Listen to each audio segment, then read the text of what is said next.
found out about Stolby through a friend who had heard about it on the message boards on the internet. And it was this whole thing about, if you want to be a real free soloist, go to this place. It's called Stolby. It's in Siberia, and there was an 8-shot sequence of this guy that was falling and died.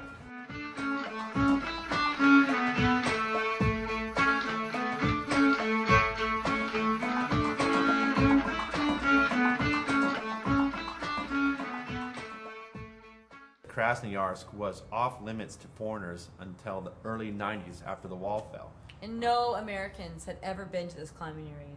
It's a 7-kilometer uphill hike to the first part of the domes, and they just hang out for the day.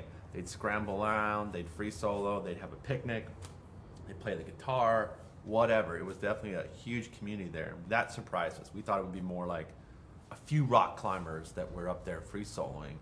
I had no idea that everybody and their sister was junk showing up there. The formations were a lot bigger than we thought they were going to be. They were up to 400 feet high. The smallest ones were like 100 feet high.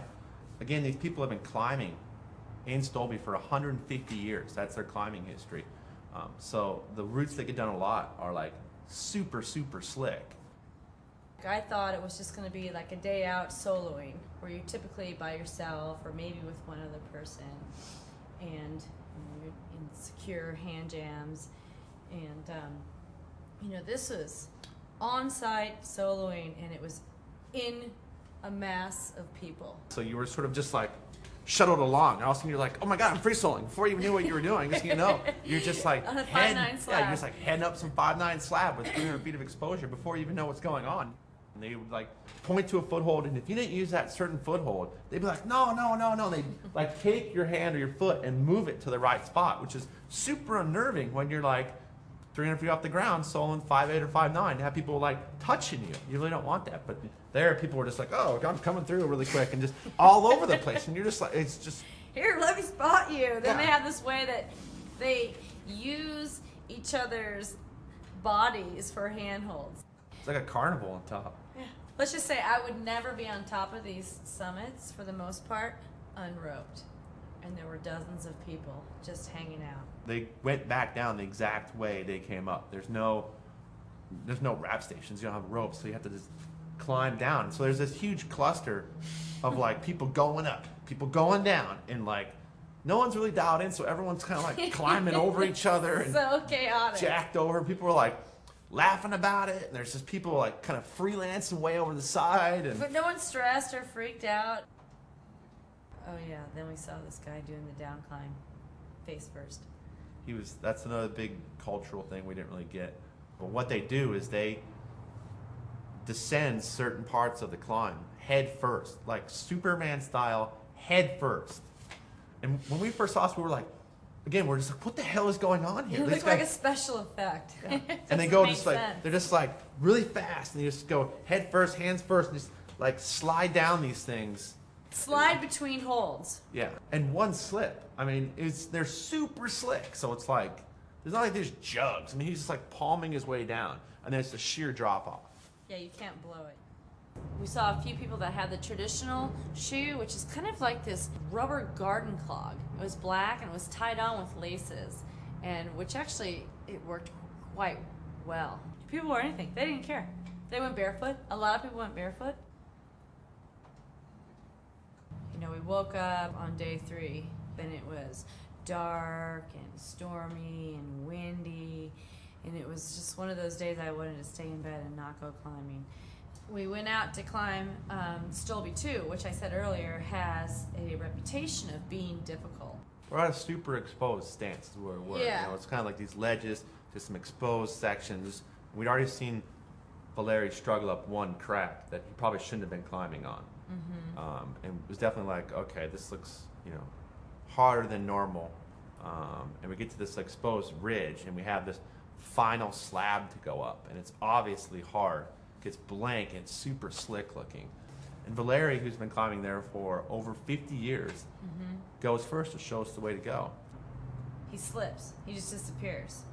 And I was like, and I look at Jonathan, like for confirmation, like, no, I didn't just see that. And Jonathan looks at me and goes, he fell. And I was like, no, he didn't. even though I just seen it, you know, and I was like, oh my God, everything that we've been fearing just happened. No one was really saying anything, and then I kind of hear his son in this weird kind of stressed laughter, like, ha, ha, ha, ha. And then I hear this, oh. And we look down into this chimney, and 30 feet down, he had stopped himself. His whole leg is soaked in blood, and I'm like, oh my God, you know, I want to see his knee, and he's like, no, no, no, no, no, you know, fine, fine, fine. And then gets right back on the slab that I just spit him off and goes to the top. And I'm just like, oh my God, I want to get away from all this. I can't handle this. And she was saying, we're going down. We're going down. Right now. Yeah. We're going. And Bertram's like, oh yeah, for sure, we're going down. It's chaos. And I was just like, everyone just calm down. And later on we learned that he's been climbing there for over 50 years. And that was the second time he's ever fallen. Typically one time falling in Stolby would probably be your last time falling in Stolby. Yeah. You know. We topped out the climb. Brittany was like, topped out, was like, okay, let's go back down. Instantly. I wanted to be on the ground the entire time. After we climbed Stolby 2, we went over to another Stolby to climb it. And the weather was getting super windy. It was kind of raining. Everyone headed up. All the Russians, there was like 4 of them in the group, 4 or 5, including Valery, still climbing after almost dying. And it's like really bad conditions. Like everyone has their hoods on, everything.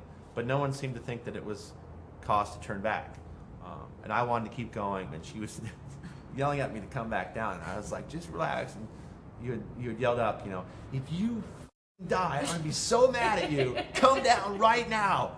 And I was just like, all right, you know, this isn't worth it. There's way too much drama. There's too much like negative energy going on. Forget it. You know, I'll come back down. And of course, the Russians were like, come, simple, simple. You know, and she's like, we're not doing this anymore. We're going to go down. And I was like, this is why we're here. This is why we came here, was to do this. Like it or not, we're here and we got to do it. You know, and she was like, well, it's stupid to do it now when it's raining. You know, there's like a limit, you know. And I was definitely blinded by this need to like keep doing it because the Russians were doing it. And she was like, you know, you're being stupid. And there was definitely that line that was getting very close to being crossed. Well, because I thought all of that was affecting your judgment. And we were waiting for everyone to regroup. And then all of a sudden we just heard a noise.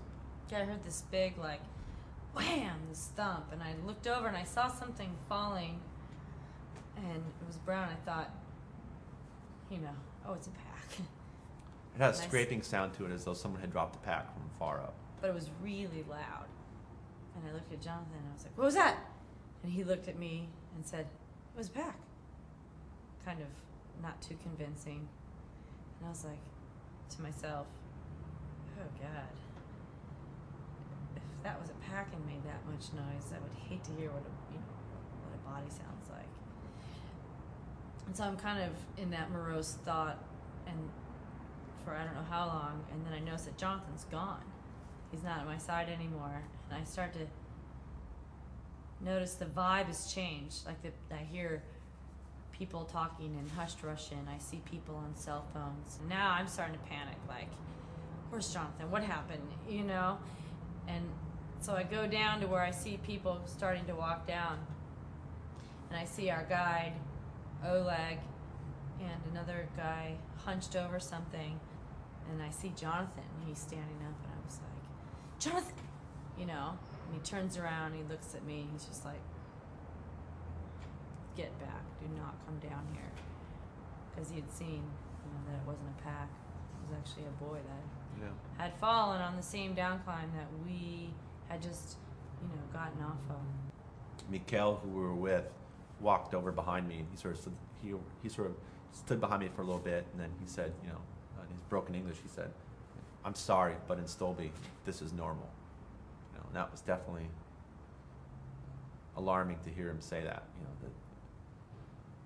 that what we thought, what we feared might happen was actually normal.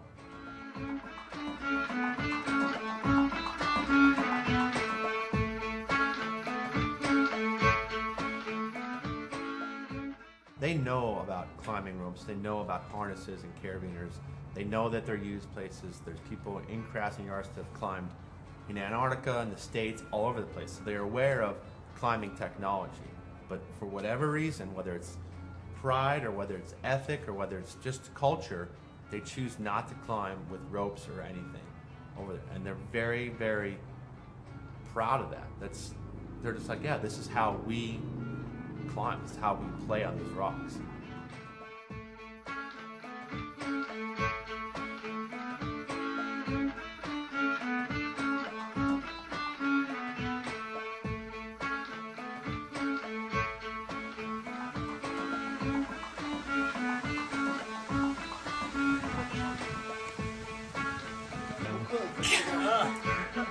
He's got sunglasses on. I think I would be safe. Stolby all the way. You think I'm about to downgrade that one too?